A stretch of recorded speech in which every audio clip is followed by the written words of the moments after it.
Okay, salamat Migson. Welcome na sab sa ato nga program, Devotions from the Bible. Kini na sab nyo higala, Pastor Ricky Belmonte, mag-auban kaninyo. Sulod sa pipila ka minuto, nato nga panag-uban. Salamat din Migson sa inyo nga padayon nga pagsunod. Ako malipayon o mapasalamaton sa Ginoo sa inyo nga padayon nga pagsuportar Migson. Karon nga gayon atong pag-isgutan Migson kini kabahin sa pagpasaylo. Now, tingali, adunay mga tao nga nakapasakit ka nato, adunay mga tao nga naiubos ta, tingali yung nauna nato, sakit kayo ilang gibuhat nga ni nato, lisod kayo pasayloon. Pero igala ato kining pagatunan sa mabuo nga panahon, muna nga ubaniko maigsoon kining ato iskutanan kabahin sa pagpasaylo maigsoon. Adunay verse sa Bible in Colossians chapter 3 maigsoon in verse number 13. Colossians 3:13, nindot kayo, forbearing one another and forgiving one another. So naa sa Bible, pagpasaylo sa matag usa.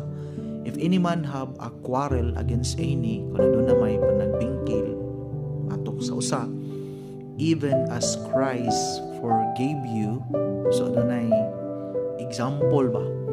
Even as Christ forgive you, so also do ye. Dunay tulo ka rason maigsoon. Uban ko, dunay tulo ka rason why we need to forgive maigsoon. Anong gikinahanglan man ta nga makapasaylo? Pastor, sakit kaayo ang iyang gibuhat nako. Pastor, nasakitan gyud ko, dili ko kalimot sa iyang gibuhat kanako. Pero igala, klaro kayo ang sulti sa Bible. Forbearing, Colossians chapter 3 in verse number 13. Forbearing one another and forgive. So ang word forgive meaning adunay nahimo ang laing tao nga nakanimo nga sakit. Di ba? Forgiving. So yun siya, pasaylo lisod pod pasayloon nimo, wala siya makasala nimo. So bisan da ituod adunay nakahimo og kadaot, sala kanimo maigsoon. Yun siya, and forgiving one another. If any man have a quarrel against any, even as Christ forgave you, so also do ye. Sama nga sa ingon nga si Kristo nakapasaylo kanato, ikaw usab, kamo usab, buhata usab kini maigsoon. Dunay tulo ka rason. Number 1, why we need to forgive. Number 1, because it is a command. Sugo man na maigsoon. Since it is a command, kung dili ka mo-obey ana maigsoon, nakita ni nakasala si Ginoo. Di ba? So, yes, naay nakasala nato. Pero niingon ang Bible, forgiving one another. So, kung dili ka makapasaylo sa gihimo sa uban nga nakanimo, ikaw personal nakahimo og kalapasan sa sugo sa Ginoo to forgive. So, it is a command maigsoon. So, it is a command, then it is a sin. It is a sin maigsoon, not to forgive maigsoon. Ngani, matod pa rin niingon din sa Matthew chapter 18 in verse 21 and verse number 22. Nangutanan si Peter maigsoon, yun ang Bible, Matthew 18, 21 and 22. Then came Peter to him and said, Lord, how oft shall my brother sin against me? Lord, hangtod kapila man makasala akong brother, mo pwede kong pasaylo. And I forgive him. Till 7 times? 7 times ba? Jesus said to him, I say not unto thee until 7 times, but until 70 times 7. 70 times 7 is 490. Kung ako masayap maigsoon. So, imagine nyo maigsoon, 70 times 7.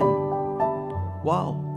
So, ang pagpasaylo, Pastor, hapit na mag 400. Now, it does not explain like that maigsoon. Nagpasabot nga, atong pagpasaylo is walay limit maigsoon.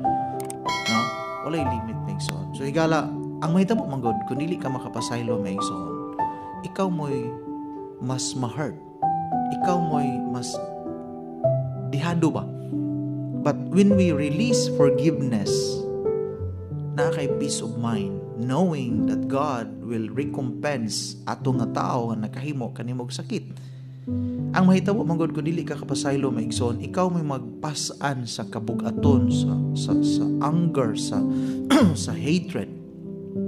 But when you forgive others, you release that burden, knowing na ang Ginoo maoy mo hatag mo silot sa iyang gibuhat nga kanimo. So why we need to forgive? Number one, it is a command. Ikaduha, may ison, why we need to forgive? Because it terminates God's forgiveness. Kay og dili ka makapasaylo di sad ka pasayloon sa Ginoo. Mao man nay gisulti sa Bible. So, pastor, dili ko kapasaylo ana nga tao, higala bantay baya. Kung dili ka makapasaylo, dili sad pasayloon ka sa Ginoo. So, number 2, it terminates God's forgiveness. Dili pod ka pasayloon, ma-terminate ang pagpasaylo sa Ginoo nimo. Kay kung dili ka kapasaylo sa uban, di sad ka pasayloon sa Ginoo. Look at Matthew 6:15. But if we forgive not men their trespasses, kay kung dili kuno ka makapasaylo sa mga tao sa ilang kalapasan, neither will your father forgive your trespasses. So klaro ni maigsoon nga kung dili ka makapasaylo sa sala sa imong isig katao, dili sad ka pasayloon sa Ginoo. Nya gusto ka ana, di ka pasayloon sa Ginoo. Higala usa sa babag nga dili tubagon atong pag-ampo kung dili ka mapasaylo sa Ginoo. Mabita na sa atong prayer, Amahan Lord, pasaylo ako, di ba? Adunay asking forgiveness usa ka magmangay sa imong gikinahanglan. So higala mo ni number 2, it terminates God's forgiveness. Kay kung dili ka makapasaylo, di sad ka pasayloon sa Ginoo. Ikatulo, maigsoon, the last, diri ato makita, maigsoon, why we need to forgive? Because it replicates God's forgiveness. Maupod, mo ni mo replicate or mo pakita sad ba, mo duplicate. Kay sa dihang makapasaylo ka, pasayloon sad ka sa Ginoo. So when you ask God's forgiveness, feel free to forgive others. Kaganiha kung di ka kapasaylo, di ka pasayloon. Pero karon kung makapasaylo ka, pasayloon sad ka sa Ginoo. So it replicates God's forgiveness. Wow, pagkanindot maigsoon. So the better way na magkinabuhi ta ning kalibutan is to forgive others. Pastor, sakit kaayo. Higala, yun ang Bible, vengeance is mine, say the Lord. Ang Ginoo mo balos, maigsoon. Nga naman, pastor, kay kung ikaw mo balos, posible makulangan ka or posible masubraan ka. Masubraan nimo ba? In Ephesians chapter 4 in verse 32, and be kind one to another, tender-hearted, forgiving one another, even as God for Christ's sake hath forgiven you. Why we need to forgive? Tungod kay kita gali gipasaylo sa ta sa Ginoo. Amen. So narana nimo ron, it's your choice. So why we need to forgive? Number 1, it is a command. Ikaduha, it terminates God's forgiveness. Pero kung mapasaylo ka, it replicates God's forgiveness. Amen. Daghang salamat, maigsoon. Ako na lang manamilit, no? Daghang salamat sa inyong pagtubay.